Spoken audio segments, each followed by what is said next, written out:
Today is Monday, February the 10th, 2020. I am Julie Hankinson, and this is the view out my window.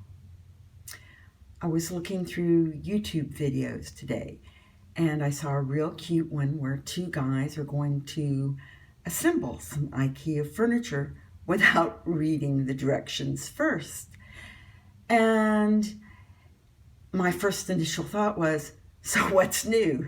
I've never known anybody that really seriously takes the time to read every single tiny piece of paper that comes with some simply required furniture or items until after they've already gotten themselves in trouble.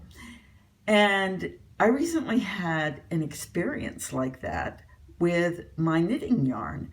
I received some beautiful yarn that I had ordered online, and I was so excited to get started that I did not take the time to untwist the skein and to wind it up into a ball. So I just started knitting my sweater from the skein, which means it's all twisted. And I just kept trying to untwist it and knit at the same time. And what I ended up with was a big tangled mess.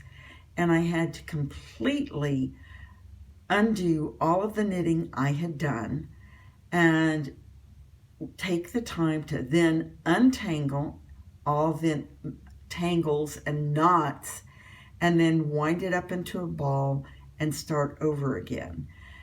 And it seems like so many times we are all in a rush to get started, to try something new, and we don't take the time to make sure that we have all the proper ingredients for a recipe, or to read all the instructions when we're going to assemble furniture or whatever we're going to do, or to operate a camera, as yesterday I was trying to learn how to do. And with my knitting, just taking the time to make sure that I prepared the yarn properly before beginning my project. And it makes me think a little bit about the Japanese schools over here. They start the children in school not with learning their ABCs, but with trying to teach them how to get along with other people, with the other children in the class, to learn manners that will integrate them as a whole, and to clean properly, and to make sure that they're seen and safe when they're crossing the street. And some schools will spend up to 3 years doing this before they even get down to the basics of scholastics that we in the United States start with preschool, essentially. I mean, if a child doesn't count to 10 and know their ABCs by the time they're 3 years old, we're starting to wonder, oh my gosh, what a terrible parent you are. What have you been doing with your time? What do you mean they only speak 3 languages? So I guess the point I'm trying to make is that we need to think about laying strong foundations, not only for our families, but also for ourselves, the way that we approach our work, our projects, our time, the way we prioritize our lives and our health. Because we really are not prioritizing our health. And if we do not take care of ourselves, how are we going to do the things that need to be done and live a strong and valuable life and leave a legacy to those that follow behind us?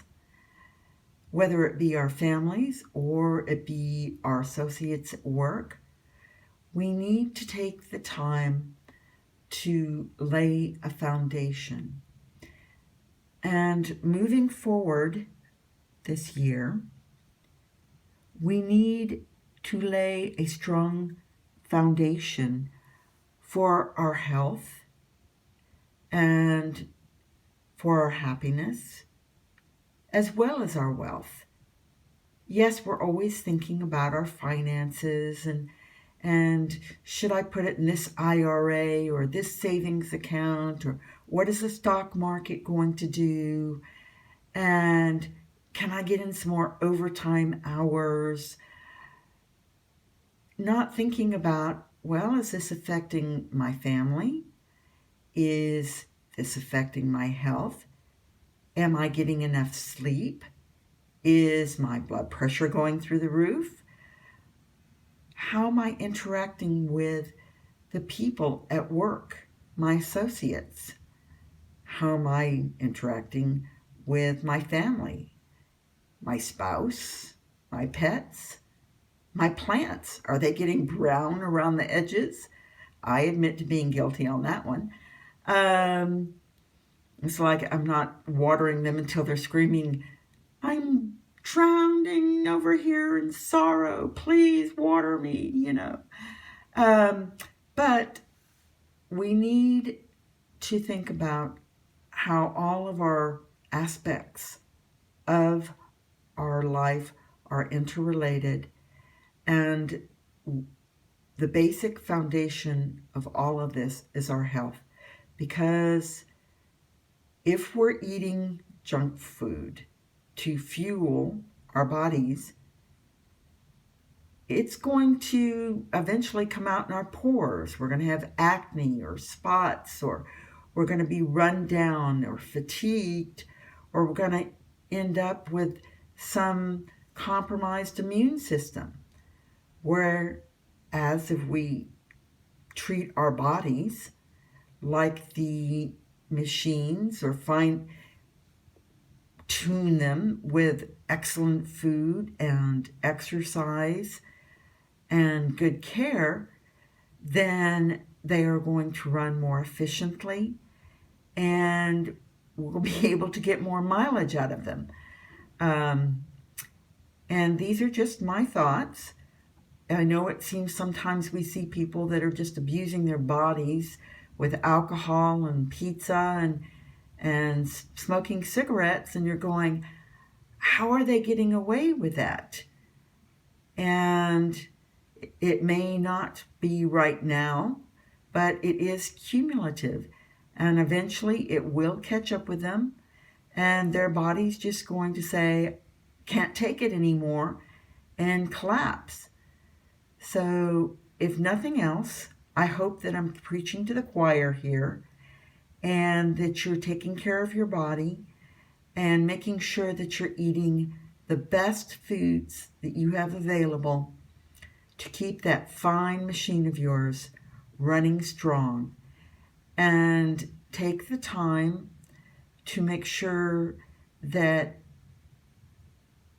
you are being the best you can be with what you have available, with the time that you have available to care for yourselves. Because this is a foundation not only of your wealth, because you have to work, unless you're a trust fund, baby, but everybody wants to do something, to be remembered, to contribute. And I hope that you treat your body the way it needs to be treated, to do and be the best that you can. Thank you for listening, and I hope you all have a good day. Please remember to like and to subscribe.